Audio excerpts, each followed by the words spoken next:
en una exacta foto del diario, señor ministro del imposible, y en pleno gozo, y en plena euforia, y en plena risa, su rostro simple. Seré curioso, señor ministro, ¿de qué se ríe? ¿De qué se ríe? Buenas tardes, agradecemos la presencia de Enrique de Santiago y la vuestra, por supuesto, en esta segunda temporada de Encuentros por una ciudadanía crítica. Se trata pues de una serie no de conferencias, sino de charletas, de aproximaciones a temas y a realidades desde ópticas normalmente no comunes o que no proliferan en los medios de comunicación, y que se intenta que tengan a protagonistas directas de cada una de estas realidades. En ese sentido, nos tenemos que felicitar porque esta es la continuación de la fase anterior, de las primeras charletas que hubo el año pasado.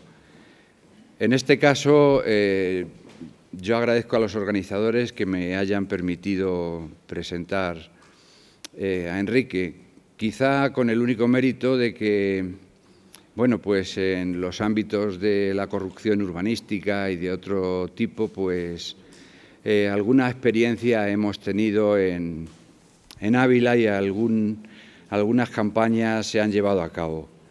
En ese sentido, creo que debemos agradecerle a cualquier ciudadano que se preste a luchar contra esta lacra, que más que un síntoma parece un rasgo definitorio del sistema político en el que nos encontramos, un rasgo sistémico, como se dice ahora, y que da razón de un fracaso rotundo, yo diría, de la Administración de Justicia, porque, claro, esto que comienzan a nacer como setas en otoño ha existido, se ha conocido, ha tenido raíces y han encontrado siempre una oposición por parte de los poderes institucionales para ser perseguidos. Una oposición que se trasluce en unas conductas en el Código Penal absolutamente suaves en casos de cohecho y prevaricación, con jueces que anticipan ya los fallos, como en aquel célebre diálogo del expresidente de la Comunidad Valenciana, que decía, bueno, esto aquí se está viendo, pero luego pasará un escalón y luego llegará otro escalón.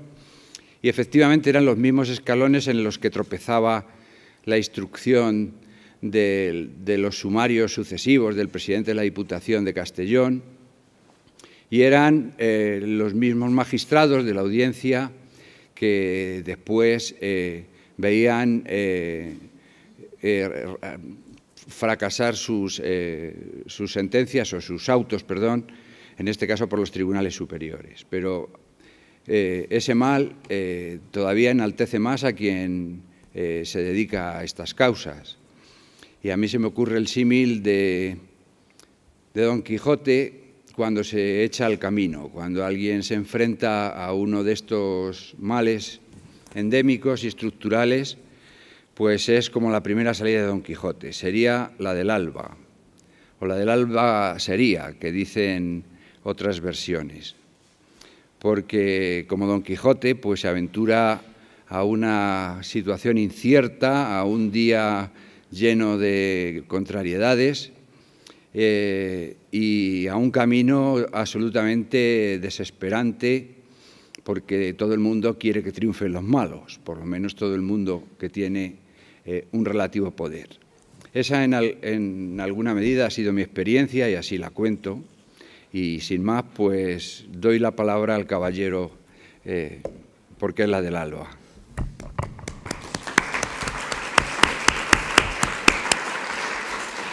Pues muchas gracias a los organizadores de estos encuentros de ciudadanía crítica, que entiendo que son absolutamente necesarios, ¿no? Y sobre todo en estos tiempos tan convulsos, cuando ya todo el mundo empieza a darse cuenta de que cuando nos contaron que se habían acabado las ideologías y la historia, pues no estaban contándonos exactamente la verdad, ¿no?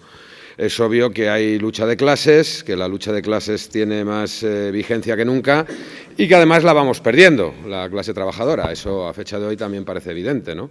Pero evidentemente eso se puede invertir, ¿no? Y para invertirlo pues hace falta combatir ferozmente todos los vicios del capitalismo que, como bien ha dicho el compañero, en materia de corrupción desgraciadamente se trata de vicios consustanciales, ¿no? Definitorios del sistema por lo que estamos viendo, ¿no? Quizás lo primero que hay que preguntarse, y me preguntaba antes una compañera periodista que me está haciendo unas preguntas, es, bueno, ¿cómo es posible que esto haya llegado a estos extremos durante tanto tiempo sin que esto se haya conocido, ¿no? hasta este momento, ¿no? Eso es una muy buena pregunta porque lo que pone de manifiesto es la cultura de impunidad absoluta que vivimos en España, ¿no? Una cultura de impunidad que permite que cada quien se comporte respecto a la ley como considera y que cada uno, desgraciadamente, sea tratado también por la ley y por la justicia en función del escalafón que ocupa en la pirámide social, ¿no? Pero lo que es evidente es que en nuestro país hay una cultura de impunidad que viene desde hace muchos años y que ha posibilitado fenómenos de estas características. Y viene de muchos años porque, y no es un fenómeno solamente español, al igual que ha pasado en otros países donde no se ha castigado y perseguido la comisión de graves crímenes, y me estoy refiriendo a los crímenes más graves que ha conocido la humanidad, que son los crímenes de lesa humanidad. Cuando estos crímenes han quedado en situación de impunidad, como ha sido aquí durante todo el periodo de la dictadura franquista, esa situación acaba corroyendo las estructuras del Estado, evidentemente, porque deslegitima al sistema jurídico ante los ciudadanos y porque, evidentemente, el razonamiento de las clases dominantes pues es obvio, ¿no? Si durante años hemos vivido en la impunidad a pesar de cometer sistemáticamente gravísimos crímenes contra las personas, crímenes de lesa humanidad, sin haber tenido ninguna sanción penal, incluso contraviniendo el ordenamiento jurídico internacional, ¿qué nos va a ocurrir si ahora lo que hacemos es incumplir las normas que protegen el patrimonio colectivo, el patrimonio público, que evidentemente, pues a priori parece delitos más graves, esos ataques al patrimonio público, que lo que son delitos de lesa humanidad, ¿no? Son las mismas familias las que han gobernado este país durante la dictadura, las que han mantenido constantemente esa situación de impunidad ante la comisión de graves crímenes de lesa humanidad, son las que ocupan ahora los sillones de los consejos de administración de estas grandes empresas de infraestructuras que, y así hay que decirlo, que han saqueado el patrimonio público y nos han llevado a esta situación denominada de crisis económica, yo creo que es un saqueo más que una crisis, con la connivencia, no solo permisibilidad, sino con la connivencia de aquellos que se sentaban en el Consejo de Ministros y ocupaban las instituciones y gobernaban las instituciones, ¿no? Y esto es lo que trasluce y pone de manifiesto esos papeles, esos manuscritos conocidos como papeles de Bárcenas, ¿no? Cuando estos papeles se conocieron, ha habido demasiadas personas que entiendo que de forma interesada, medios de comunicación, el propio Partido Popular, que ha intentado hacer creer que esto era un sistema limitada su participación al tesorero infiel, ¿no? Al tesorero infiel y algunos más que en ese ámbito de responsabilidades en el Partido Popular supuestamente habrían malversado o se habrían apartado del cometido que los estatutos del partido les marcaban, ¿no? Pero no, nada más lejos de la realidad. Lo que estos papeles ponen de manifiesto es la existencia de una asociación ilícita constituida en el seno del Partido Popular desde hace muchos años, ahora hablaremos desde cuándo, con datos certeros, una asociación ilícita que ha podido, durante un tiempo demasiado extenso, ejecutar un plan criminal que ha, obviamente, supuesto su propio enriquecimiento personal y ha supuesto el empobrecimiento generalizado de los ciudadanos. Cuando estos papeles se conocen, lo primero que llama la atención es la absoluta inacción de la Fiscalía General del Estado. Estos papeles se divulga su existencia el 20 de enero de este año, se conoce su publicación, el diario El País los publica 10 días después, el 30 de enero. Entre la publicación de estos papeles y el día 28 de febrero, que fue la fecha en la que Izquierda Unida y otras organizaciones, y ahora hablaremos de eso, interpuso la querella, la Fiscalía General del Estado, a modo de placebo, desde mi punto de vista, abrió unas denominadas diligencias informativas para conocer lo que traslucían estos papeles. No las abrió por propia iniciativa. Recordarán todos ustedes que esos días se produjeron manifestaciones y concentraciones espontáneas en las sedes del Partido Popular en toda España, con cientos de ciudadanos o miles de ciudadanos llevando sobres y reclamando por estos graves hechos que habían aquí ocurrido, ¿no? La Fiscalía General del Estado, concretamente la Fiscalía Anticorrupción, abre unas diligencias informativas y durante todo el mes de febrero se dedica a citar personas, a tomar declaraciones.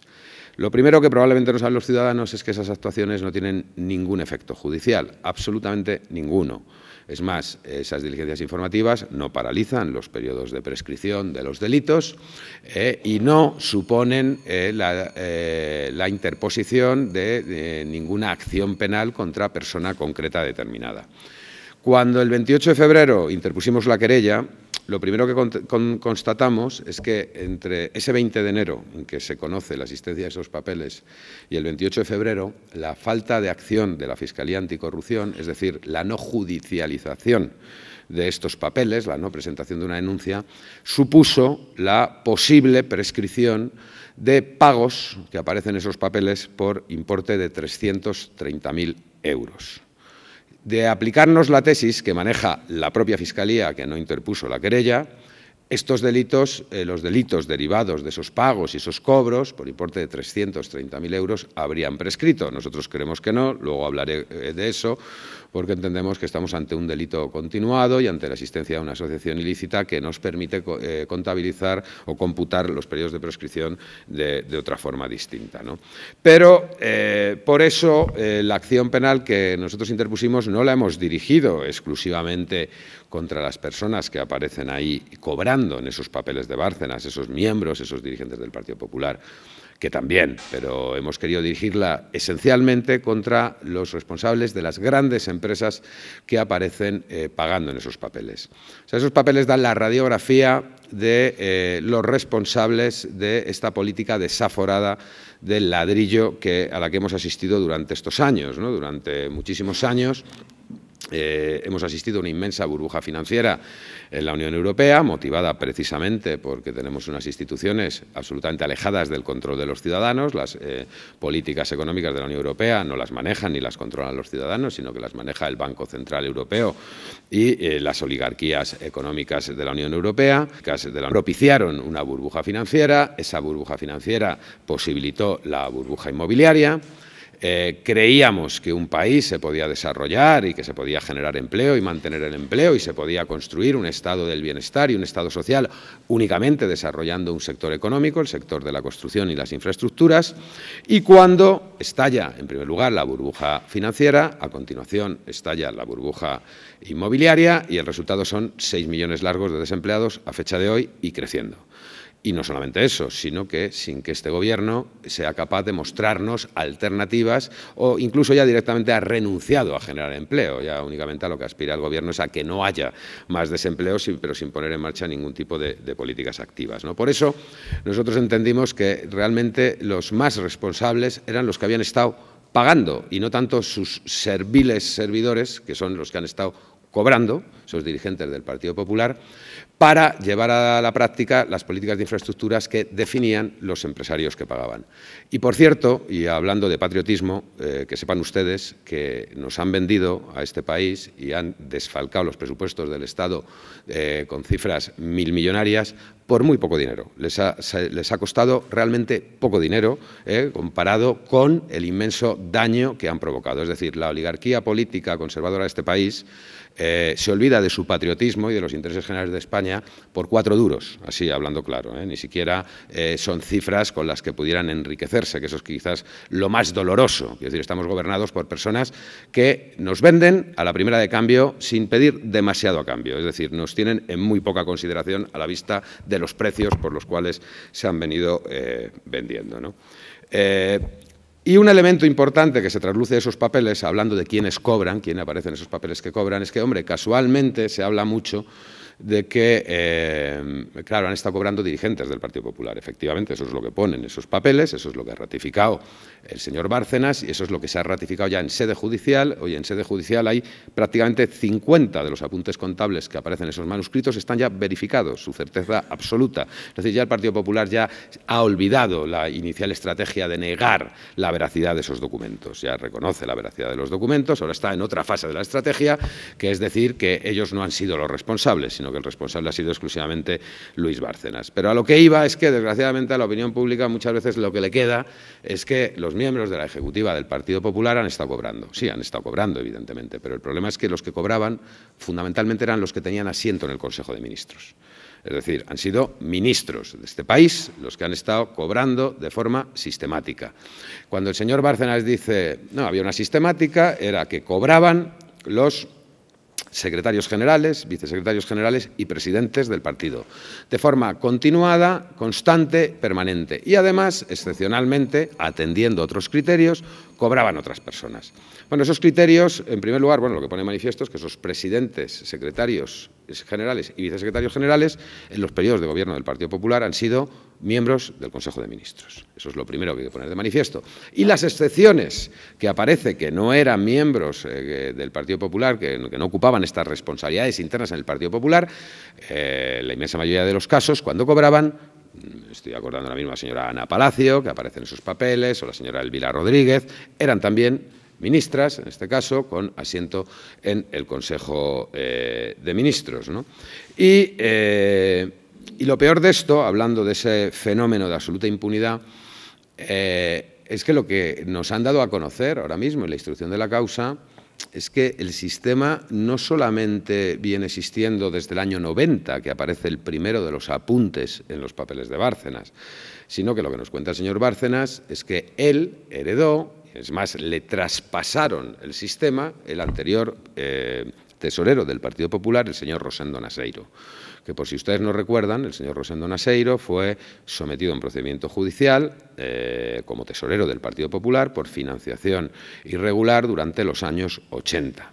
Y el señor Naseiro, en este marco de absoluta impunidad, de cultura de impunidad que vivimos en este país, no solamente no fue condenado, sino que ni siquiera llegó a juicio, porque se anularon las pruebas, se anularon todas las pruebas por parte del Tribunal Supremo.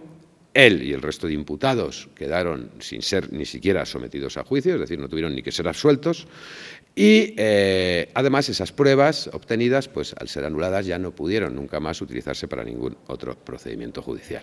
El primero de los apuntes que aparece en los papeles de Bárcenas en el año 90 es Rosendo Naseiro, 8 millones de pesetas. Ese es el primer apunte, que es lo que declara el señor Bárcenas, que a él le entrega el señor Naseiro. El señor Bárcenas entonces no era tesorero ni siquiera gerente del Partido Popular, era un empleado de la tesorería del Partido Popular.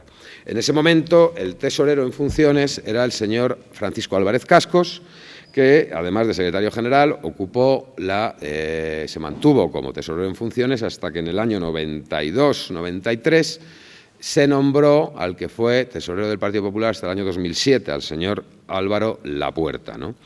El señor Álvarez Cascos, que ha tenido el criterio, él sabrá por qué, pero bueno, ha tenido el buen o mal criterio de interponernos una querella por, a su vez, implicarle en estas actuaciones, pues claro, como solamente sale en los papeles, solamente se le nombra 75 veces, pues evidentemente el pobre está muy ofendido porque le hayamos ampliado la querella respecto a su persona, ¿no? El señor Álvarez Cascos, compatibilizando las tareas, según dicen esos papeles, por supuesto, y según ha declarado el señor Luis Bárcenas, en el periodo que compatibilizaba la Secretaría General con la Tesorería en funciones, aparece en los papeles de Bárcenas, por supuesto, cobrando mensualmente, cobros que se mantuvieron hasta el año 2004, es decir, siendo ya ministro.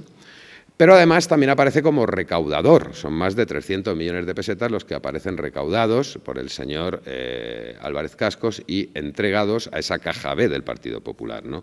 Esa caja B en la que cuando les pregunta, a preguntas del juez instructor, le pregunta al señor Luis Bárcenas, oiga, ¿y cómo hacían ustedes cuando se quedaban sin dinero en la caja B para ponerse en contacto con los empresarios que les hacían los pagos? Pues el señor Luis Bárcenas contesta con toda tranquilidad, no, ese supuesto nunca nos ocurrió, nunca nos quedábamos sin dinero.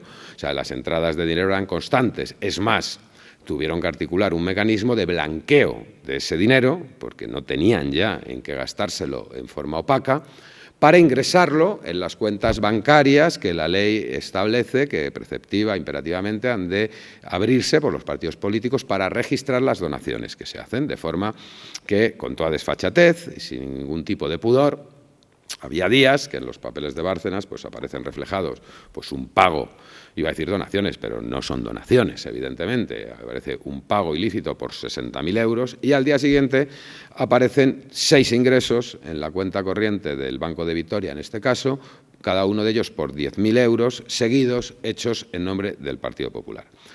No somos nosotros los acusadores, es la UDEF, la Unidad de Investigación de Delitos Económicos y Financieros de la Policía Judicial, la que ha establecido en un informe pericial que queda acreditada la veracidad de al menos 15 de los apuntes que aparecen en esos papeles de Bárcenas, de traspasos que figuran ahí al Banco de Vitoria.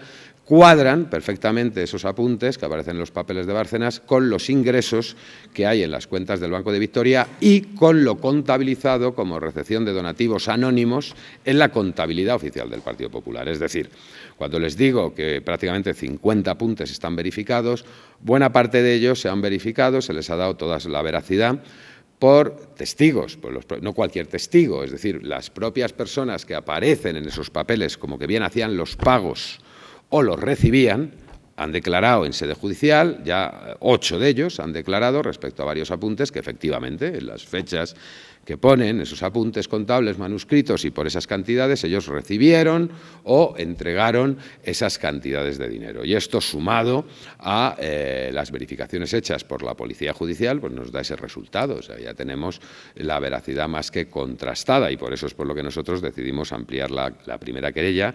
La primera querella que pusimos el 28 de febrero la dirigimos contra 10 empresarios de las mayores empresas que aparecían en esos papeles de Bárcenas, Fomento de Construcciones y Contratas, Acir Valle Hermoso, OHL, el Grupo Rubao Construcciones, ADVI y dirigentes del Partido Popular, ¿no? La querella fue admitida por todos los delitos, eran 10 delitos, que ahora les indicaré, y fue admitida respecto a todos los querellados, salvo a 3 dirigentes del Partido Popular, que en ese momento no fueron imputados. Nosotros, después de 6 meses de instrucción y una vez verificada, ya dada absoluta veracidad al contenido de esos papeles, pues entendimos que había llegado el momento de ampliar la querella contra el resto de los empresarios, contra todos los empresarios que aparecen en esos papeles, cosa que hicimos el pasado día 19 de septiembre.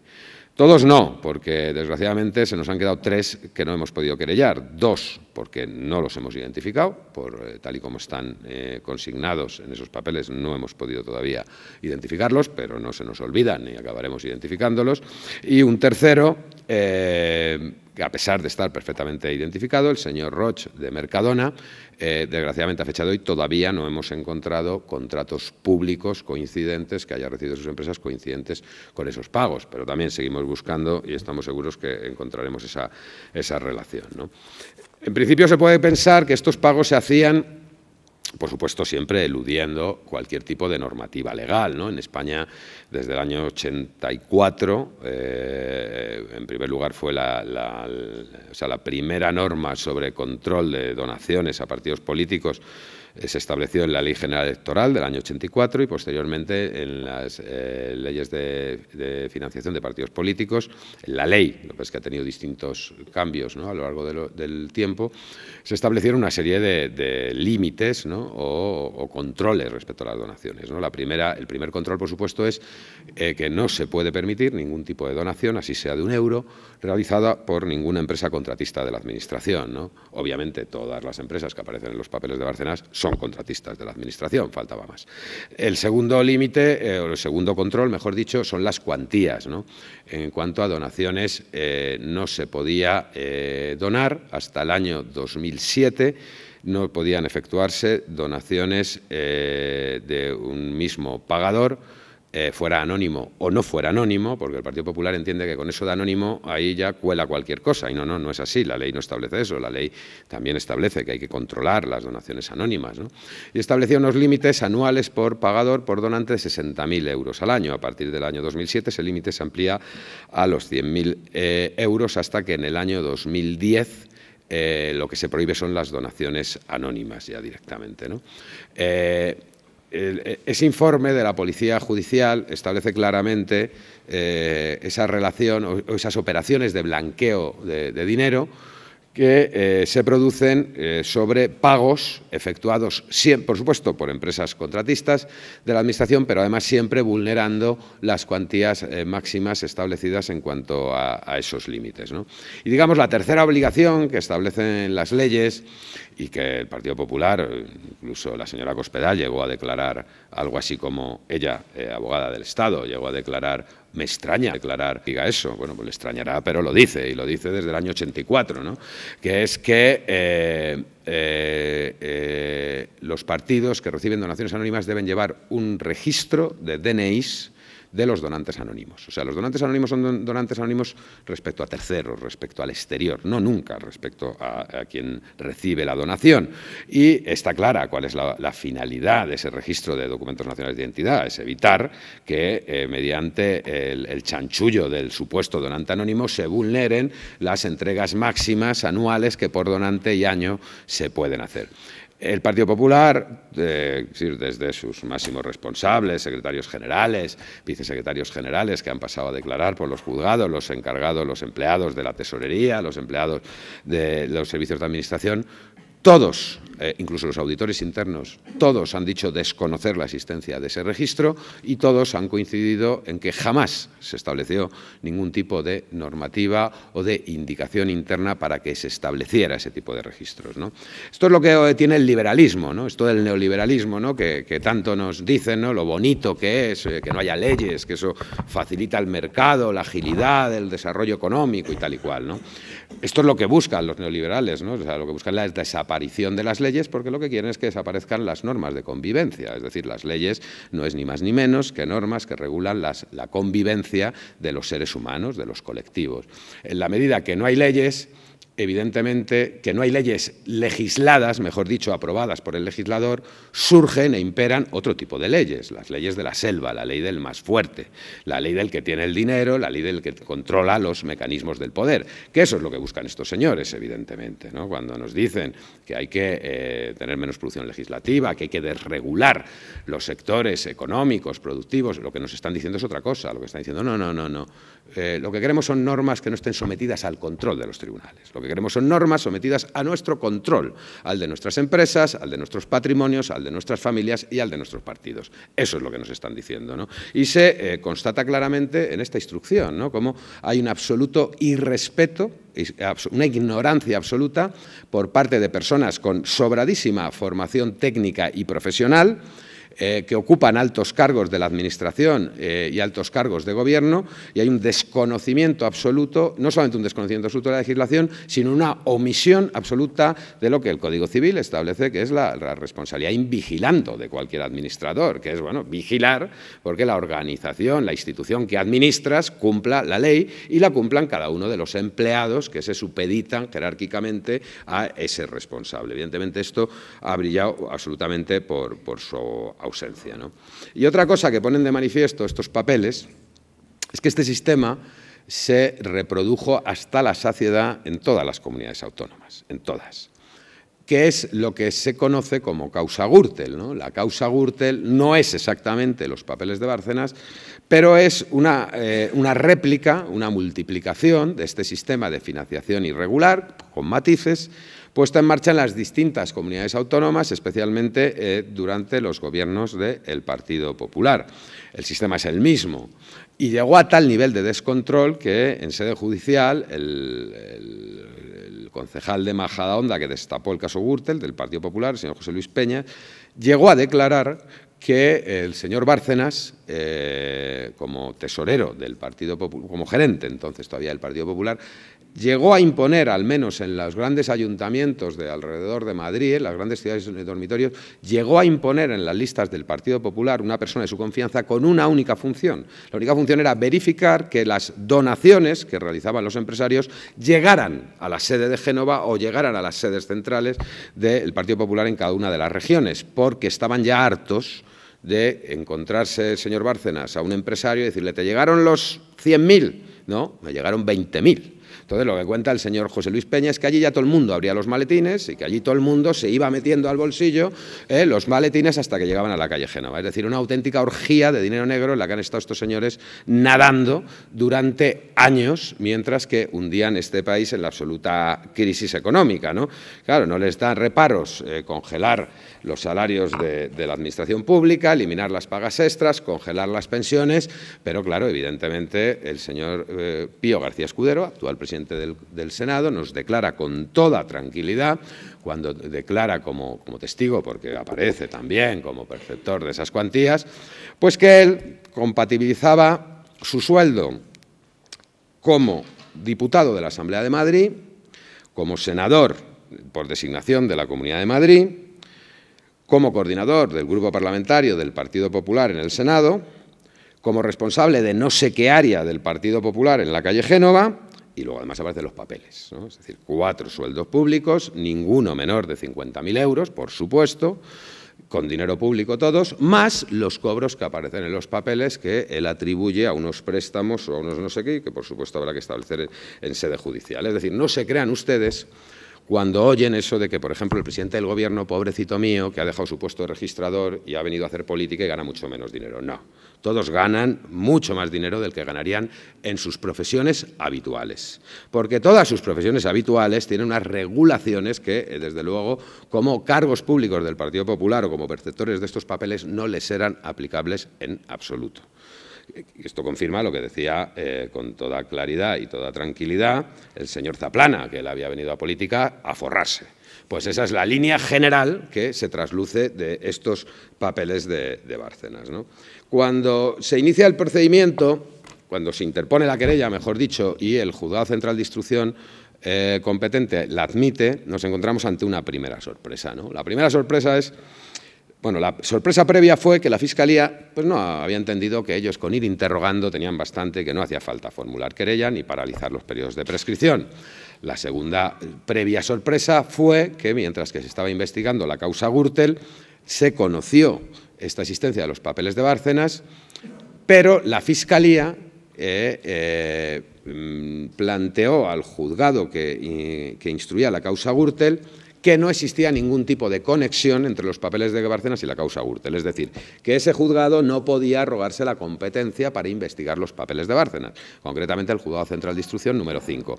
Con lo cual, el Juzgado Central de Instrucción número 5, atendiendo al criterio de la Fiscalía, en el mes de febrero, desestimó ampliar su investigación, la investigación, mejor dicho, por los papeles de Bárcenas.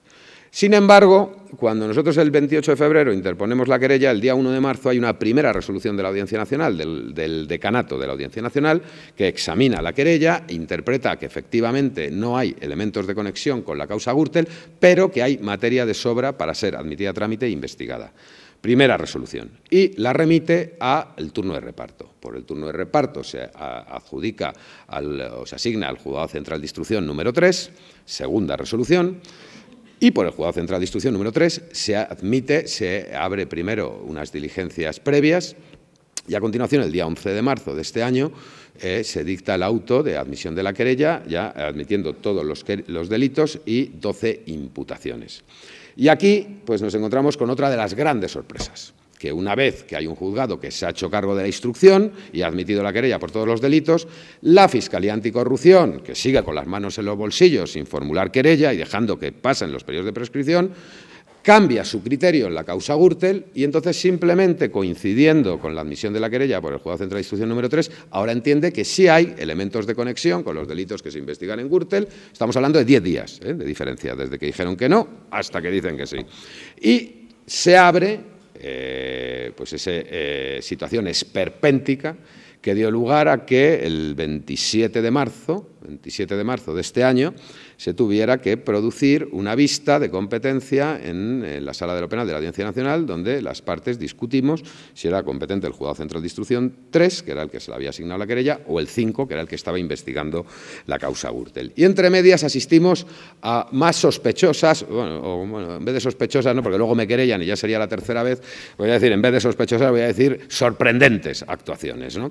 La sorprendente actuación consistente en que cuando el juez del juzgado 3, el que admite la querella, atendiendo lo que pedimos en la querella, cita a declarar al señor Luis Bárcenas, y sepan ustedes que según la legislación procesal criminal, el momento para pedir el ingreso en prisión de un imputado es esa comparecencia, es cuando declara como imputado, entonces es cuando se puede pedir la realización de la vista ad hoc establecida en la ley para decretar o no medidas cautelares, entre ellas la prisión, ¿no?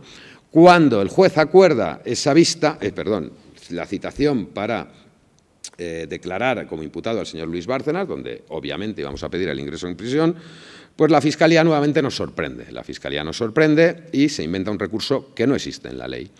En la ley española, la ley de enjuiciamiento criminal, no se contemplan recursos contra las resoluciones del juez de instrucción que aprueben la práctica de diligencias. Solamente se contemplan contra las resoluciones del juez instructor que desestiman la práctica de diligencias. A pesar de no existir ningún recurso, la Fiscalía interpone un recurso.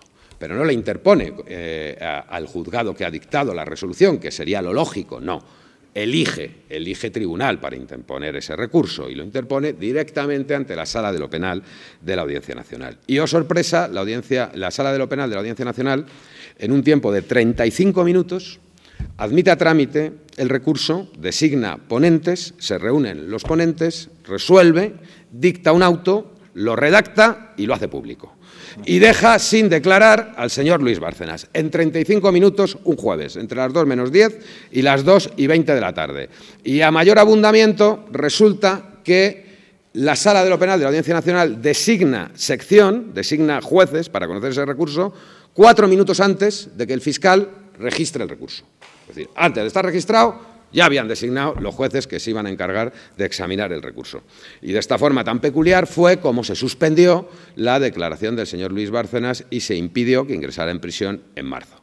Esto, obviamente, desató, varias cosas. Desató, por supuesto, el incidente de competencia, que fue resuelto el 27 de marzo por la Sala de lo Penal, a favor no del juzgado que había admitido la querella, sino del 5, el que decía que no había ningún elemento de conexión. 10 días después veían, y la Fiscalía a la cabeza, había múltiples elementos de conexión, donde 10 días antes no veía ninguno, y efectivamente se adjudica, o se asigna, mejor dicho, a ese juzgado.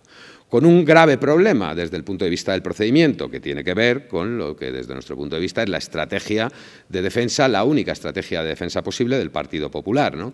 El problema es el macroproceso Gürtel.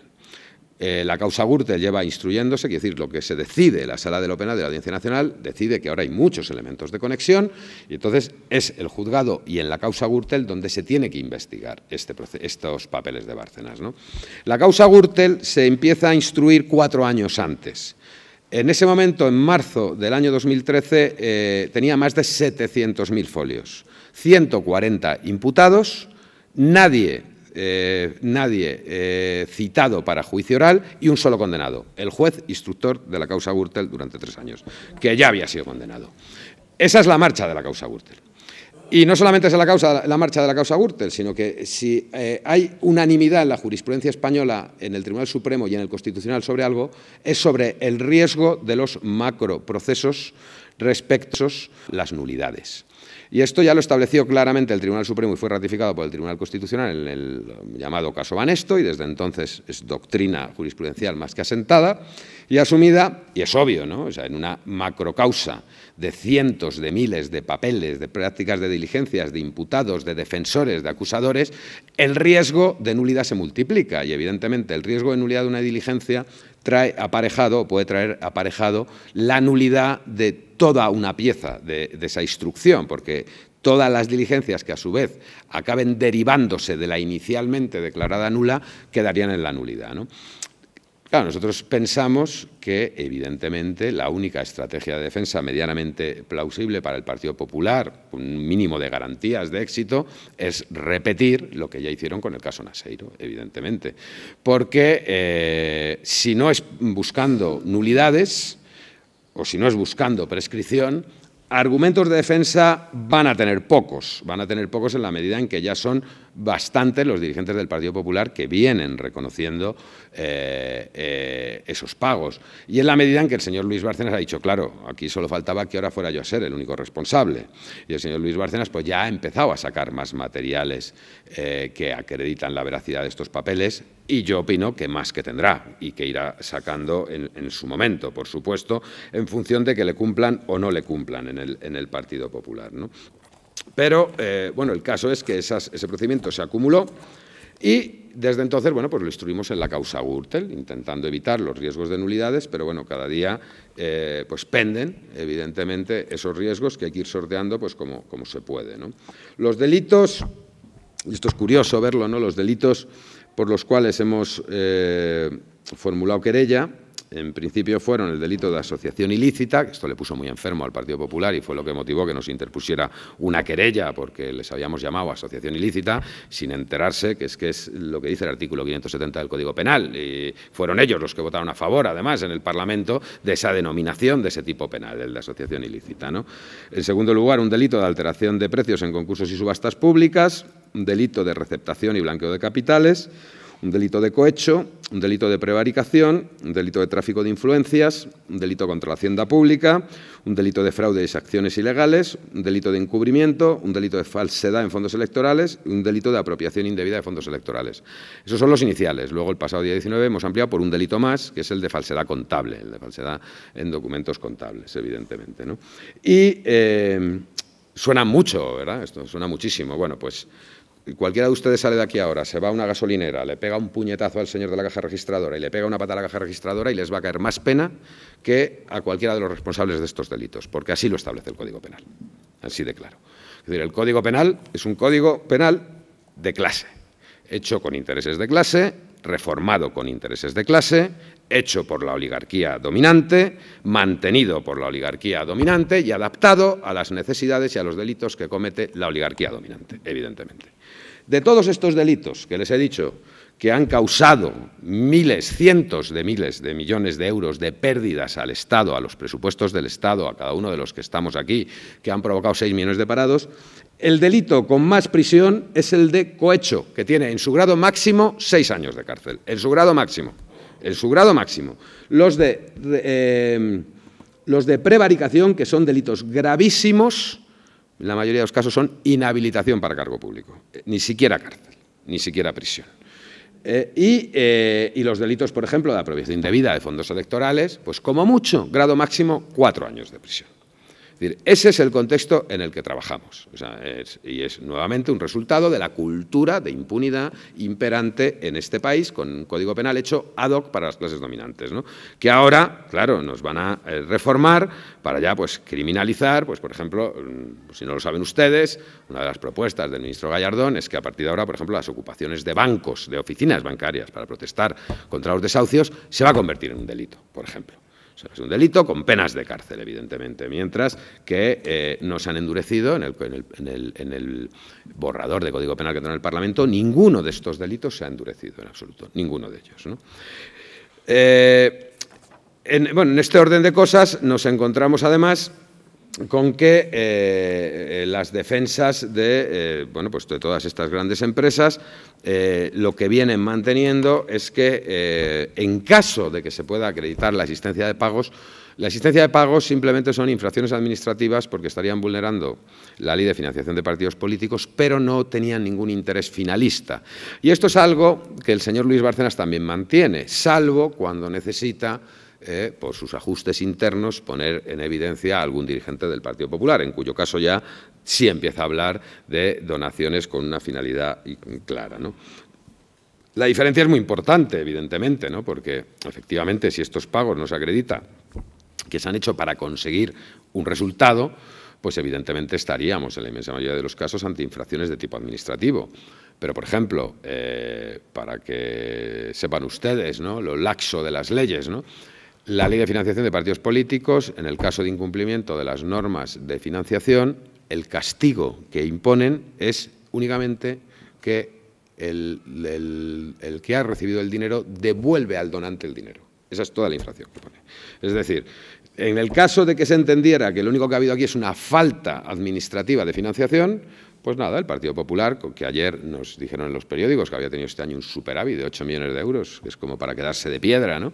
Aquí todos en crisis y ellos con un superávit de 8 millones de euros, pues nada, pues cogería unos pocos millones de esos, se los devolvería a los empresarios que aparecen en los papeles y aquí paz y después gloria. No pasaría absolutamente nada de aplicarse estrictamente la ley de financiación y en caso de no acreditarse esa relación causa-efecto entre el pago y la donación. ¿Cuál era ese efecto? Ese efecto, claro, en principio decimos, bueno, pues estaban pagando por contratos. Pues sí, estaban pagando por contratos, pero es que no estaban pagando solo por contratos. Eso es, ha habido empresarios que con toda desfachatez y tranquilidad han declarado, no, yo no me reunía con el ministro, por ejemplo, Jaume Matas, yo no me reunía para hablar de un contrato. Yo me reunía para hablar del Plan Hidrológico Nacional, que son 200 contratos, claro, como poco, es para lo que yo me reunía. Porque estos señores lo que han estado es definiendo las políticas de infraestructuras, no simplemente adjudicándose contratos, es decir, hay contratos que coinciden al día o a la semana con pagos hechos, contratos sustanciosos, de 500 millones, 1.000 millones, hay otros de menos cuantías que coinciden, evidentemente. Pero lo grave es lo otro, lo grave son los planes de infraestructuras, evidentemente. Planes de infraestructuras como, por ejemplo, el Plan Hidrológico Nacional, y no es casualidad que ya tengamos ya ubicadas y querelladas, por supuesto, 3 empresas de aguas, 3 de saneamientos que han estado haciendo pagos, 2 francesas y una españolísima, Fomento de Construcciones y Contratas, que les sonará a ustedes estos días, que efectivamente en el negocio del trasvase de aguas y los saneamientos estaban pagando pues, a cambio de su intervención, como nos dice este empresario, el señor Villarmir, que nos cuenta en la declaración, no, yo de lo que hablaba era del Plan Hidrológico Nacional, no de contratos, ni mucho menos, ¿no? Y esto tiene que ver, pues, por ejemplo, con esos planes de, bueno, tiene que ver con que tengamos, creo que son ya 6 aeropuertos donde no ha aterrizado ni despegado un avión nunca, las autopistas de peaje, que ya ha quebrado la última de las autopistas de peaje y que ahora vamos a rescatar, es decir, primero con dinero público hemos pagado, después con dinero público hemos subvencionado la explotación y ahora que han quebrado, con dinero público vamos a indemnizar a los concesionarios de esas autopistas. Lo malo de esas autopistas, o lo sorprendente, es que ahora se conoce, cuando quiebran, que no había ni un solo estudio de viabilidad, ni uno de todas esas autopistas de peaje, que dijeran que había demanda de vehículos como para abrirlas. A pesar de que todos los estudios de viabilidad establecían que no había demanda de vehículos, se abrieron las autopistas, se construyeron, mejor dicho, se construyeron, se abrieron, se dieron en concesión y ahora se rescatan. O las estaciones de AVE, ¿no? O sea, España es el país de la Unión Europea que tiene la más extensa red de alta velocidad y, sin embargo, es el país de la Unión Europea que tiene, en proporción, la menor red de ferrocarriles provinciales o de corto recorrido, por ejemplo. Y tenemos, bueno, pues así situaciones donde se han abierto estaciones del AVE en lugares donde no baja ni sube ningún pasajero y se ha construido la estación, paran los trenes, se han establecido las líneas, etcétera, etcétera, ¿no? Esto, evidentemente, acreditar esa implicación directa en la construcción de las infraestructuras, en la definición de las infraestructuras, es complicado. Pero hay elementos que van saliendo a lo largo de la instrucción, ¿no? Y así, por ejemplo, hemos conocido la existencia en el Partido Popular de una denominada Comisión de Infraestructuras. Comisión de Infraestructuras que no aparece en los estatutos del Partido Popular y que es lo primero que nos llamó poderosamente la atención. Es una comisión que funciona de forma regular y no tiene una regulación estatutaria. Entonces, preguntando Comisión de Infraestructuras, pues todo el mundo se imagina una comisión de expertos ingenieros, arquitectos. No, no. Esta Comisión de Infraestructuras estaba compuesta por el tesorero y el gerente del Partido Popular y los empresarios que aparecen en los papeles de Bárcenas.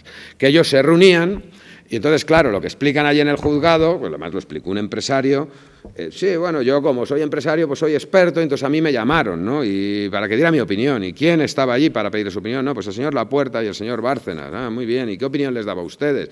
Total, que lo que nos acaba contando es que esa Comisión de Infraestructuras es la que negociaba o elaboraba, yo creo que negociaban, pero bueno, vamos a decir, elaboraban las propuestas de infraestructuras que el Partido Popular iba a introducir en los programas electorales. La Comisión de Infraestructuras se reunía, trabajaba, sesionaba antes de cerrar los programas electorales de cada convocatoria. Y luego lo que allí acordaban, pues era la propuesta que se incorporaba al programa electoral del Partido Popular en materia de infraestructuras, es decir, era el plan de infraestructuras que pagábamos todos los que estamos aquí si el Partido Popular ganaba las elecciones, como así ha sido. Y eso lo negociaban allí tranquilamente, que no es la Comisión de Infraestructuras del Congreso de los Diputados, ni mucho menos, una Comisión de Infraestructuras interna. Entonces, evidentemente, nosotros creemos que con esto hay suficientes elementos para llegar a un juicio, bueno, y en todo caso poder buscar condenas, ¿no? A pesar de que no van a ser condenas muy altas o no van a ser condenas fáciles de obtener. Y con esto voy a ir acabando, pero sobre el riesgo de la nulidad, pues el riesgo de la nulidad, ahí lo tenemos, ¿no? Nosotros lo que nos estamos temiendo es que quizás entre bastidores en estas últimas semanas está habiendo negociaciones entre los dos partidos mayoritarios para intercambiarse casos de corrupción, unos del sur, otros del centro, intercambiárselos, ¿no? Porque de pronto empieza a haber ahí movimientos un tanto peculiares en estos asuntos, ¿no? Y desde luego al margen de que eso ocurra o no ocurra, frente a esos agoreros, porque es que ahora hay determinados periódicos que los abres, que pertenecen a grupos, que también tienen emisoras de radio, que antes tenían televisiones, y que de pronto empiezan a contar que es que este procedimiento no va a ir a ningún sitio, ¿no? Que este procedimiento no va a ir a ningún sitio porque está todo prescrito, está todo anulado. Los mismos que aplaudían profusamente hace 6 meses cuando presentamos la querella, ¿no? Bueno, para nosotros fue una satisfacción y no teníamos muchas esperanzas de que se admitiera la querella, con lo cual, habiendo llegado hasta aquí, vamos bastante contentos. Y además, como vamos ampliando la querella y no vamos a dejar a nadie que aparece en esos papeles sin ser citado ante los tribunales y sin ser convenientemente interrogados, pues creemos que por lo menos ya hemos tenido una victoria importante, que es difundir con todo lujo de detalles en qué consistía el sistema, para que la ciudadanía lo conozca. Que eso es lo que tiene enfermo al Partido Popular y eso es esa profusa actividad de presentación de querellas para evitar que esto se cuente.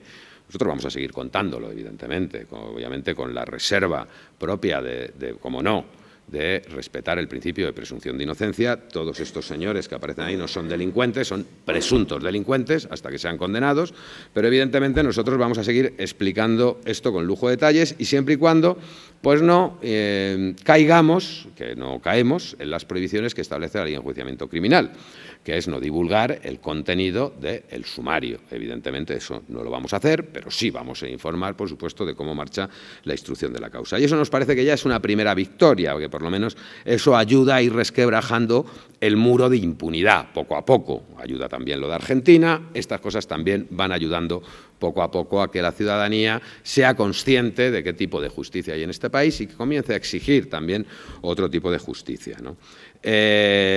Respecto a las prescripciones, bueno, respecto a las prescripciones, nosotros ya hemos interpuesto esta semana, precisamente, este lunes, hemos interpuesto ya un recurso porque ya nos dictaron un auto que no nos gustó nada, donde ya por primera vez se situaba que, contrariamente al auto de admisión a trámite de la querella, de pronto en un auto resolviendo solicitud de diligencias ya nos intentan acotar el periodo de investigación vinculando las prescripciones, y no.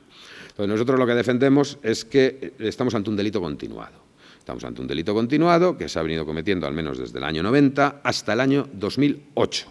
El sistema ha sido el mismo, los ejecutores han sido el mismo, los intervinientes han sido los mismos y ha sido una asociación delictiva que ha puesto en marcha un plan criminal permanente que no ha dejado de funcionar en ningún momento, con lo cual los periodos de prescripción se empezarán a contar como muy pronto a partir de finales del año 2008. Y digo en principio y como muy pronto porque después el señor Luis Bárcenas ha ido dando más datos de pagos y cobros que no aparecen en esos papeles, pero que él dice hechos en el año 2009. Por ejemplo, los pagos que dice hechos a la señora de Cospedal, que la señora Cospedal niega con mucho énfasis ante la prensa, con poco énfasis ante los tribunales, por lo que vimos el viernes pasado todos por televisión, ¿no? Pero, en todo caso, si el periodo de prescripción comienza a computarse desde finales del año 2008, habría 4 de los 12 delitos que sí podrían estar prescritos, pero habría otros 8 que no estarían prescritos, con lo cual los más graves además, con lo cual nosotros creemos que hay material suficiente y material jurídico suficiente, argumentación jurídica suficiente para llegar a la fase de apertura del juicio oral, es decir, a que se sienten en un banquillo y poder juzgarles, ¿no? Lo que es fundamental para poder continuar con esto, porque claro, ustedes imagínense, ¿no? Eso de querellarse a las 20 empresas principales de construcción de este país tiene un pequeño problema, que es que, claro, cada empresa de esas tiene inmensos gabinetes jurídicos dedicados en exclusiva a la defensa de estos presuntos delincuentes, ¿no? Y para eso es imposible acometer esta tarea si no es con la colaboración y con el apoyo ciudadano. Eso es algo que nosotros hemos situado desde el primer momento y por eso esta querella no la interpuso solamente Izquierda Unida. O sea, nosotros entendimos que era fundamental organizar una amplia coalición social que llevara esto a los tribunales y que exigiera que se hiciera justicia. Hay una coalición, además, que recogiera aquellos componentes, aquellos actores que durante todos estos años en los que nos habían contado que ya estábamos en el Estado social, democrático y de derecho perfecto, en la sociedad del bienestar y que ya todos íbamos a ser ricos y ninguno iban a ser trabajadores porque todos eran ya emprendedores, autónomos o pequeños empresarios o funcionarios, pues después de eso, cuando durante esa época en que había mucha gente obnubilada, hubo organizaciones, hubo asociaciones, fundamentalmente de ecologistas, de asociaciones de juristas, demócratas, que estuvieron peleando entre los tribunales, en la calle, muchas veces mal vistos por sus conciudadanos, que decían que no estaban facilitando el progreso de las ciudades, de los pueblos, pero pensábamos que era necesario reconocer ese esfuerzo que habían hecho.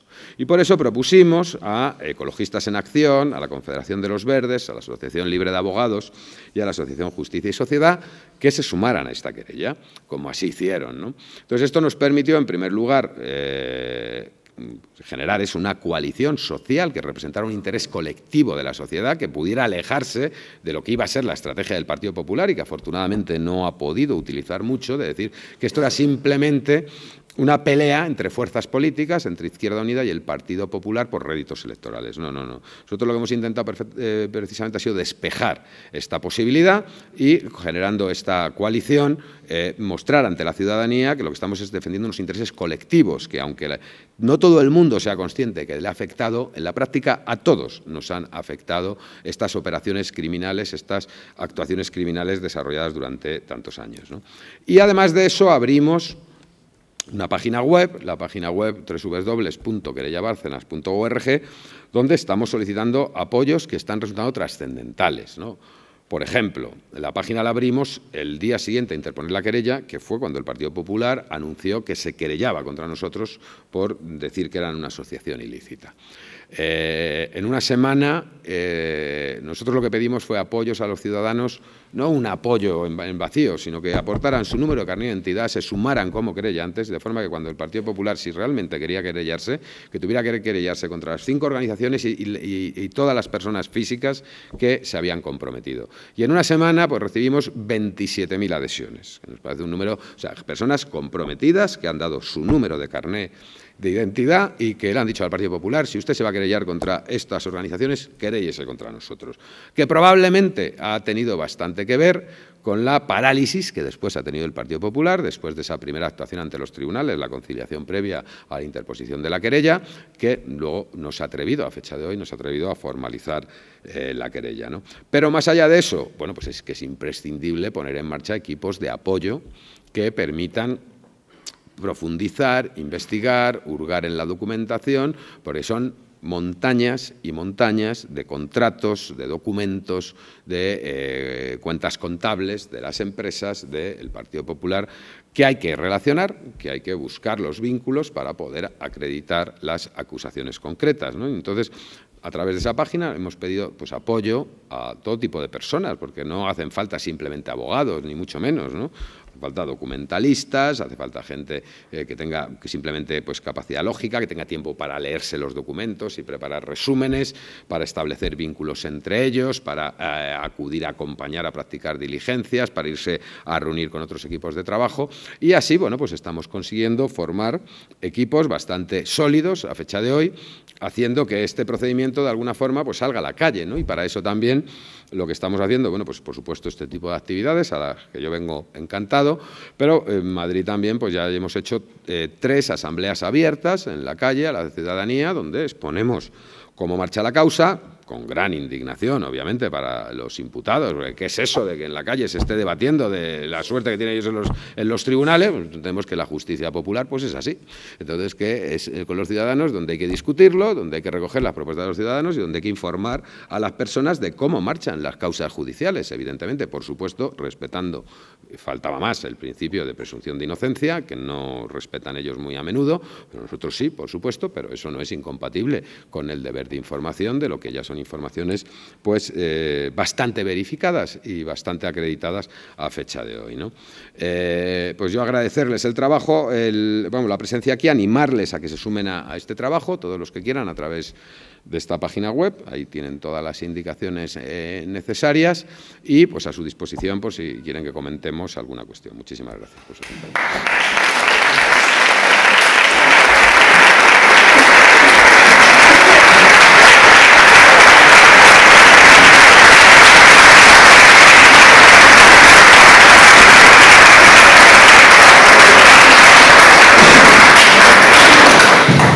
Voy a hacer una pregunta, me ha sorprendido. Iba a abrir el turno, o sea que perfecto. Pues me ha sorprendido muchísimo cuando has dicho la presentación de este recurso que no está legislado en este recurso. ¿Qué caras os queda vosotros cuando lo hacéis? Porque podemos pensar nosotros de alguien, nosotros ciudadanos, sabemos que podemos poner el recurso que sea. Y eso de que alguien tenga la posibilidad de poner un recurso que ni siquiera contempla la ley, joder, es que, o sea, no que no me lo crea, que creo, porque me han tantas posiciones. Pero que se te queda una cara que dices, bueno, ¿para qué están hechos los recursos? No sé si... Bueno, nosotros obviamente no nos hemos cruzado de brazos, nosotros hemos puesto una querella por prevaricación a los 3 jueces, faltaría más. En el Tribunal Supremo le pusimos una querella por prevaricación a los 3. Y todavía estamos con la peleita de que el Tribunal Supremo no nos quiera admitir la querella, no ya que los quieran llevar a juicio, no, que no nos la quiera admitir. Entonces todavía estamos con los recursos. Fenómeno particular que ha ocurrido entre la interposición de la querella y hoy día, por ejemplo, que todavía estamos con los recursos con el Supremo, a ver si nos la admiten o no a trámite, porque es una prevaricación, pero de manual. Bueno, pues uno de los 3 jueces presuntamente prevaricadores lo han incorporado al Tribunal Constitucional, don Enrique López.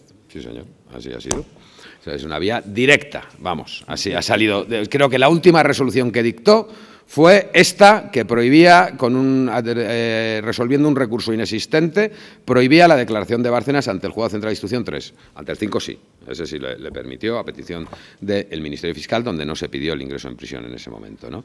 Creo que fue la última que dictó la Audiencia Nacional, porque a continuación fue incorporado al Tribunal Constitucional.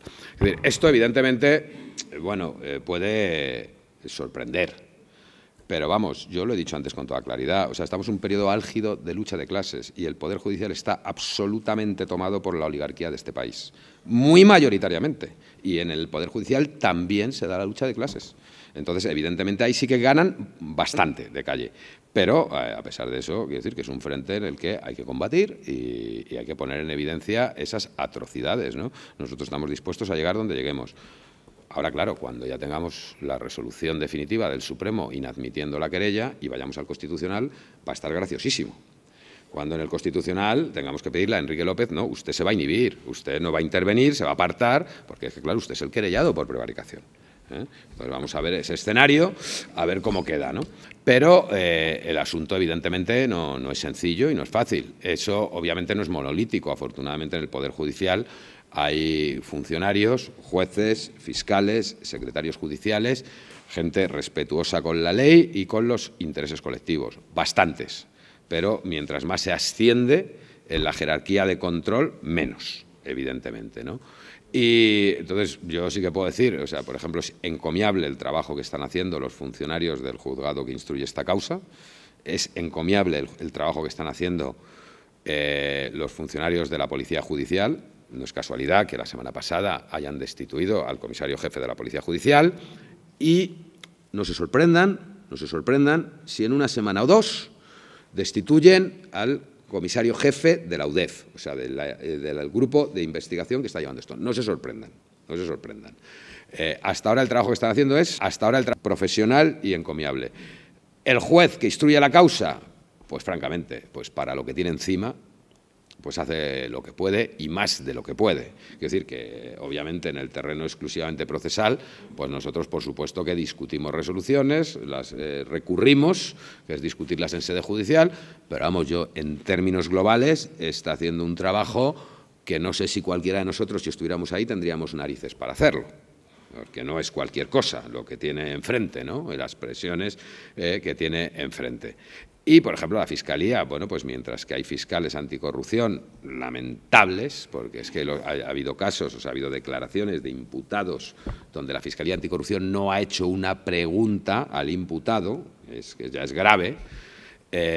Sin embargo, ha habido 2 fiscales anticorrupción, 2 mujeres, 2 fiscalas, que han pedido ser apartadas de la causa porque les era inasumible tragar con los criterios que la Fiscalía es un cuerpo jerarquizado.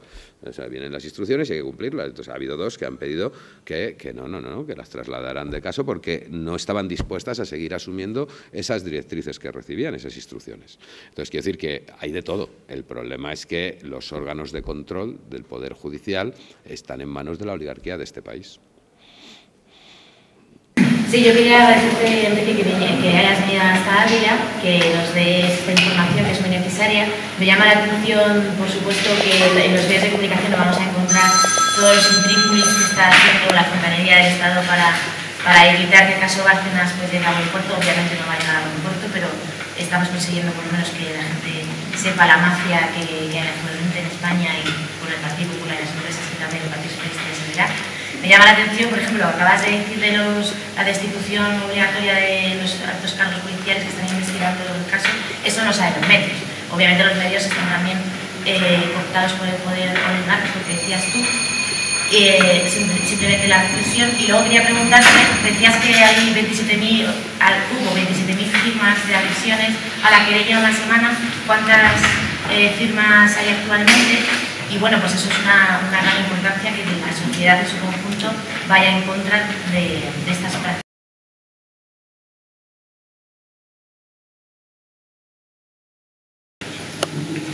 Yo nada más era que nos explicaras por qué Álvarez Casco se ha querellado contra mí o dice. ¿De qué se está hablando? Una pequeña pregunta, que nos expliques cómo va la ampliación de la querella frente a nuestro amigo Aceves y algunos otros, los últimos de vuestra ampliación de querella, y ya que tengo la oportunidad, pues me apetece dar la enhorabuena a Enrique Santiago como coordinadora del grupo jurídico que presentó esa querella a la que ha hecho referencia tan brillantemente, porque tuve la oportunidad, como creo que mucha gente, de leer la querella. En mi opinión está muy bien fundamentada, tanto en hechos como en derecho. Es una querella realmente muy compleja y desde luego es un éxito que merece la felicitación pública, por eso públicamente quiero hacerlo en este momento. Y decir también que el hecho de tomar esa decisión en su día, eso dignifica el sistema democrático. Por lo tanto, todos los ciudadanos, la mayoría, deberíamos un poco de aplaudir este tipo de gestos que son valientes en el sistema que tú nos has explicado, nos ha tocado vivir. Bueno, pues voy contestando. Bueno, en primer lugar, para mí pues es una satisfacción estas felicitaciones que yo voy a trasladar a todo el equipo de trabajo. Pues la verdad es que pues un puñado de abogados y abogadas que la verdad es que están dando pues el do de pecho en este asunto, ¿no? Y efectivamente pues nosotros la querella no sé si será más buena o más mala, pero desde luego sólida, ¿no? Nosotros lo que nos preocupamos es de que fuera sólida y de poner en un serio problema al juez que le tocara examinar la admisión a trámite, ¿no? Eso es lo que intentamos, ¿no? O sea, que tuviera un serio problema para inadmitirla a trámite, ¿no? Como efectivamente conseguimos, ¿no? Una querella lleva mucho trabajo detrás, pero este tipo de trabajo, cuando se trabaja en equipo y cuando se trabaja además con un claro interés político, porque nosotros no politizamos el pleito, pero evidentemente sí tenemos una clara intencionalidad política a la hora de interponer esta querella, ¿no? Eso es evidente, ¿no? Pues bueno, la verdad es que da gusto trabajar, ¿no? Entonces yo, bueno, pues la verdad es que agradezco la felicitación para trasladarse al equipo, porque eso da pues mucho ánimo en momentos que también hay así pues más duros, ¿no? Sobre la ampliación lo presentamos el pasado 19 de septiembre contra el señor Álvarez Cascos, bueno, contra varios, entre ellos efectivamente el señor Aceves y el señor Álvarez Cascos.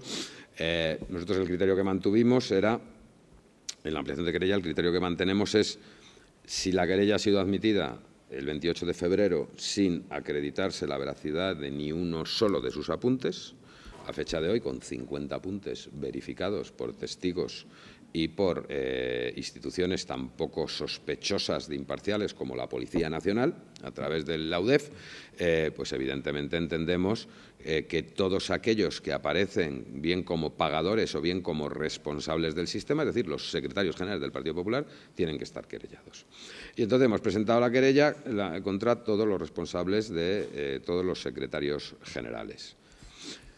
Bueno, contra alguno no, porque no por nada, pero también nosotros obviamente elegimos nuestros ritmos y lo que no vamos a facilitar, nosotros tenemos que manejar el procedimiento, y lo que no vamos a facilitar es que, sin estar debidamente avanzada la instrucción y consolidada, el Tribunal Supremo, por ejemplo, pretendiera absorberla por un asunto de aforamientos. Entonces, eso no lo vamos a facilitar, pero en absoluto. Entonces, si alguien quiere que se produzca ese efecto, pues que se lo ordene a la Fiscalía y que la Fiscalía amplíe la querella contra los aforados para que el Supremo intervenga. Nosotros, mientras tanto, lo que vamos es a ir consolidando. Por eso hay algún secretario general que todavía no, hasta que no esté más avanzada la instrucción, no vamos a ampliar la querella, ¿no? Porque es evidente, el Tribunal Supremo no es un órgano de instrucción, o sea, que no tiene recursos para instruir, no tiene personal y no tiene ganas, probablemente, para instruir, ¿no? El señor Aceves, claro, el señor Aceves aparece de secretario general entre el 2000 y 2004, es el secretario general del Partido Popular, época de gobierno del Partido Popular, donde se multiplican las entregas de dinero llamadas donaciones. Según declara, aparte él aparece, por supuesto, como todos los secretarios generales, él aparece como perceptor de esos dineros, pero más allá de que aparezca como perceptor, hay determinadas premisas de funcionamiento de la asociación ilícita que el señor Bárcenas deja clara y que coincide con lo que describen luego los empresarios, ¿no?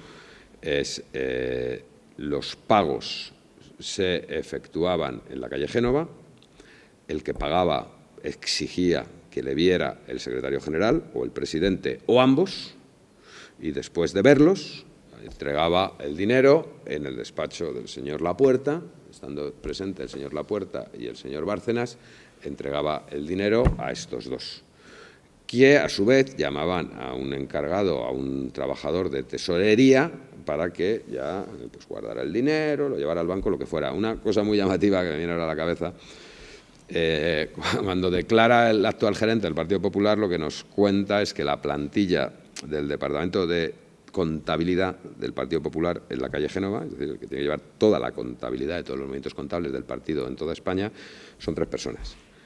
En cambio, el Departamento de Caja tiene 5. Y dices, pues es muy curioso el asunto, ¿no? Entonces, es decir, ¿cuál era ese abundantísimo trabajo que había en el Departamento de Caja para tener más personal que el Departamento de Contabilidad, que a priori tiene que hacer, bueno, pues cada uno que saque sus conclusiones. Nosotros las vamos sacando para el escrito de acusación, desde luego, ¿no?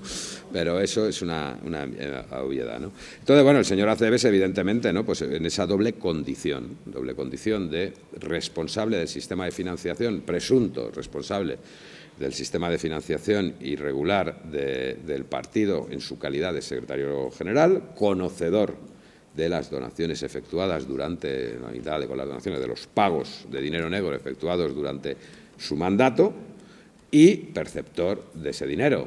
Simplemente por ser perceptor, un secretario general ya tiene que estar imputado, porque claro, si vienes cobrando, si eres el secretario general, es decir, el máximo responsable de toda esa entidad jurídica, esa persona jurídica, el máximo responsable, vienes sistemáticamente cobrando dinero negro, pues no hace falta ser muy inteligente para preguntarse de dónde sale ese dinero negro, evidentemente, ¿no? Es decir, hay un conocimiento obvio de que se está manejando dinero negro y no se están poniendo los medios para evitar ese dinero negro, ¿no? que fluya, ¿no?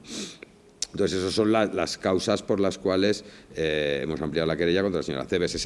La ampliación está pendiente de ser resuelta. En la última resolución que emitió el juez, que es en la que imputaba al gerente del partido, el 11 de este mes, el 11 de octubre, al gerente del Partido Popular de Castilla-La Mancha, al señor Cañas Cañada, al actual presidente de SACIR Vallehermoso, no un empleado, como decía un periódico, un empleado de SACIR Vallehermoso, no, el actual presidente, el señor, ¿cómo se llama? Manuel, no me acuerdo del apellido ahora, pero es el presidente, y luego el otro que ya estaba imputado, que era Luis del Rivero, que ya estaba imputado desde la presentación de la querella por el pago de 200.000 euros al menos a la campaña electoral del Partido Popular de Castilla-La Mancha en 2007, las municipales y autonómicas, a cambio del contrato, presuntamente a cambio del contrato de limpieza del Ayuntamiento de Toledo concedido a la empresa Sufi, que ayer apareció también como beneficiaria de otro estupendísimo contrato otorgado por el Ayuntamiento de Vitoria, siendo alcalde el actual portavoz del Partido Popular en el Congreso, el señor Alfonso Alonso, ¿no? Se llama, ¿no? Alfonso Alonso. Entonces, esta empresa Sufi que parece que la utilizaban para estas cosas, ¿no? Entonces, en esa misma... O sea, en esa resolución del 11 de octubre, lo que el juez decía es que quedaba pendiente de resolver sobre las cuestiones que se le habían planteado por Izquierda Unida en la ampliación de querella el 19 de septiembre, con lo cual, bueno, pues esperamos que en estos días ya se resuelva. Desde luego nosotros entendemos que, vamos, los dos secretarios generales que hemos incorporado, el señor Álvarez Cascos y el señor Ángel Acebes, pues tienen que ser imputados, o sea, por conocedores de ese sistema de financiación irregular, además de por haber estado percibiendo el dinero. Señor Álvarez Cascos, ¿por qué se querella Álvarez Cascos? Bueno, pues Álvarez Cascos se querella porque es Álvarez Cascos, ¿no? Porque como él no puede permitir que nadie hable mal de él, pues él opina que él tiene algún poder de disposición sobre todos los españoles, pues entonces, bueno, él ha considerado que no podíamos formularle una acusación. Pues el que considere lo que le dé la gana. Nosotros, o sea, nos dio la oportunidad, el pasado día 17 de este mes, fue el acto de conciliación previa a la formalización de la acción penal contra nosotros. Él se anuncia querella por calumnias e injurias. Y entonces, bueno, nosotros lo que hicimos fue recordarle las pocas veces que aparecen los papeles de Bárcenas, que es de los que menos aparecen. Ya digo, 75 nominaciones, tiene confirmadas todas ellas. Es el que más, vamos, o sea, confirmadas todas ellas por Luis Bárcenas. Extensos informes de la UDEF relacionando las empresas de construcción pagadoras con los contratos adjudicados por el Ministerio de Fomento entre el 2000 y el 2004, y el bochorno absoluto, que sobre esto me voy a explayar, porque además sobre esto, de la variante de Pajares. La variante de Pajares es el mayor túnel de alta velocidad de Europa, se construyó en un tiempo récord, comenzó la adjudicación, o sea, la licitación en el 2003, se concluyó a principios del 2004, es decir, en menos de 6 meses se hicieron los estudios de viabilidad, se presentaron los pliegos, se presentaron las ofertas, se hicieron las evaluaciones de las ofertas y se adjudicaron. Se troceó en 4 trozos en ese túnel en un tiempo absolutamente récord. Esto se concluyó, o sea, la adjudicación se aprobó en el año 2004, 2 meses antes de las elecciones del 11 de marzo. El señor Álvarez Cascos, entonces ministro de Fomento, es la entrada a Asturias, ¿no? La variante de Pajares del tren de alta velocidad. Lo inauguró simbólicamente, antes de poner ni siquiera la primera piedra, él ya lo había inaugurado. Y hoy, 9 años después, el túnel no ha podido entrar en funcionamiento. No ha podido entrar en funcionamiento porque yo no sé exactamente lo que han hecho, pero el caso es que la obra ha cambiado el curso de las corrientes subterráneas. Eso ha perforado un macizo, el macizo del Huerna. Ha cambiado el curso de las aguas subterráneas del macizo, ha secado la vertiente de León, que era vertiente ganadera, la ha desecado, y ha convertido el túnel que se abre en Campomanes, la entrada a Asturias, lo ha convertido en un desagüe de esas aguas subterráneas. Entonces tenemos un túnel que ha costado, que son 4.000 millones de euros, y que es un estupendo sumidero de aguas subterráneas de León, Asturias. Entonces, claro, esto lo incluimos en la querella y, claro, además de las 6 empresas que intervienen, 3 aparecen en los papeles pagando en esos meses de las concesiones, aparecen. Establecimos una relación causa-efecto que cualquiera puede establecer sin necesidad de grandes estudios jurídicos, ¿no? Una relación evidente causa-efecto que coincide incluso en las fechas. Y bueno, pues el señor Álvarez Cascos ha interpretado que esto son calumnias e injurias a su persona. Pues nos parece muy bien que interprete lo que considere, pleitos tenga y los gane. Y como los pierda, pues ya les cobraremos las costas, en todo caso, ¿no? Entonces, esa es la situación. Yo creo que si tiene 2 dedos de frente sus abogados, cuando lean la contestación que les dimos, se les van a quitar las ganas de querellarse, porque aparece más que profusamente en todos esos papeles. Pero bueno, que haga lo que le dé la gana. Y luego sobre las firmas, pues efectivamente esas primeras semanas conseguimos una semana 27.000 firmas ante la presión de la querella que iba a interponer el Partido Popular. Hoy día creo que va por 29.000, ha bajado bastante el ritmo. Yo desde luego les animo a que el ritmo se incremente, a ver si llegamos rápido a las 30.000 firmas.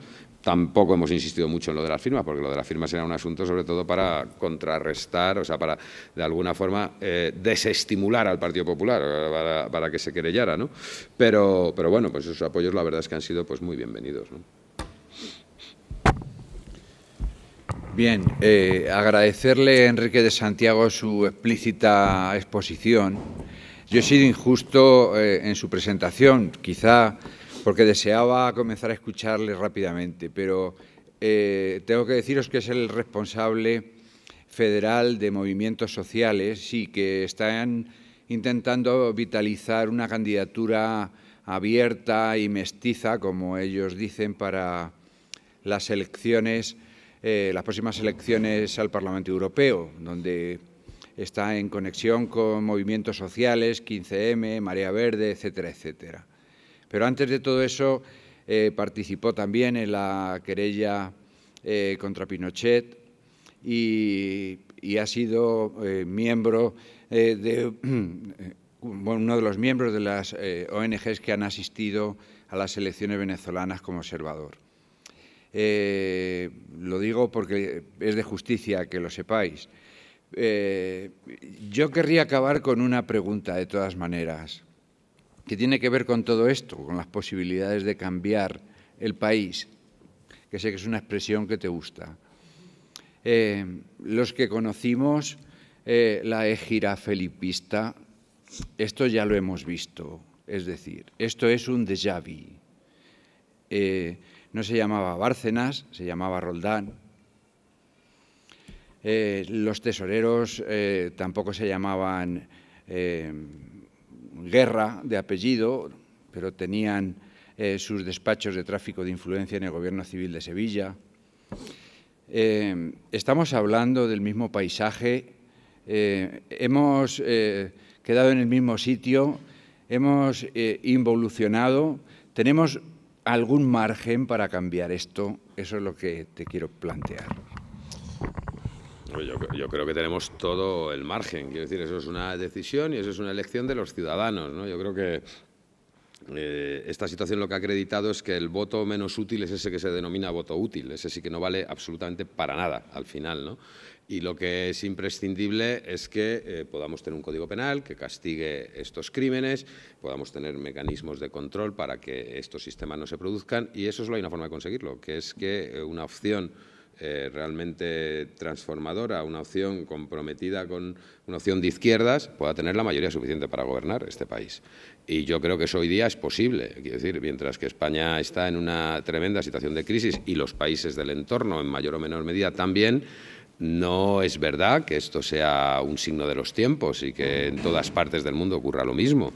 Hay otras regiones del mundo donde se está en crecimiento, en desarrollo, se están construyendo sociedades que redistribuyen la riqueza, que de forma equitativa salvaguardan los derechos de todos los ciudadanos. Ha habido desde el año 99, mejor dicho, con la aprobación de la Constitución venezolana, se ha iniciado una era de nuevas constituciones que reconocen y hacen exigibles los derechos económicos y sociales, no solo los derechos civiles y políticos, y eso responde a que se puede hacer otras políticas. Es que hay otro tipo de políticas que son posibles, ¿no? O sea, eso de que estamos condenados a una especie de sino de hacer políticas liberales, sea con un tinte más socialdemócrata o sea con un tinte más ultraliberal, pues eso no es cierto. Hay otro tipo de políticas que no tienen nada que ver con el liberalismo, que son políticas de redistribución de la riqueza, de corrección de desigualdades, que provocan crecimiento, que provocan igualdad social, y eso es a lo que nosotros tenemos que aspirar, pero evidentemente eso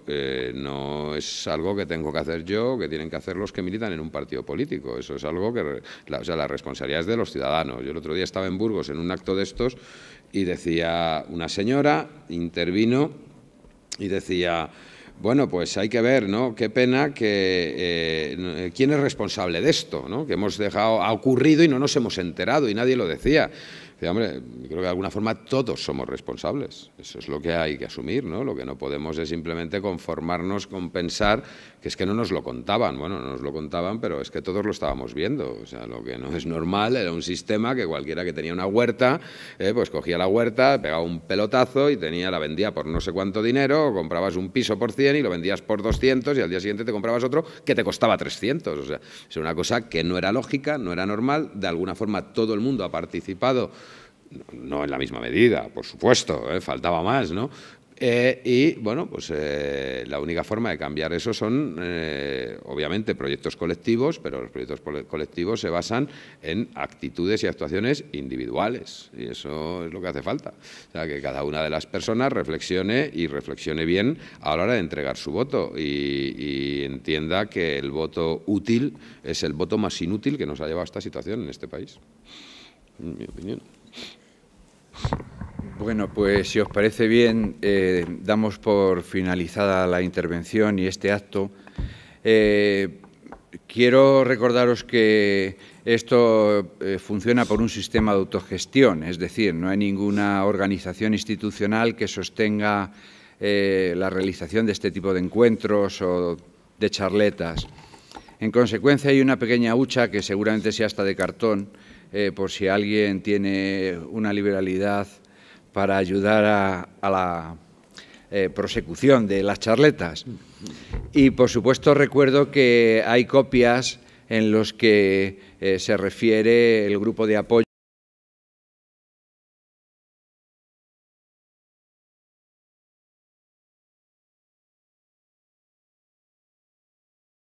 a Enrique de Santiago y a todos vosotros.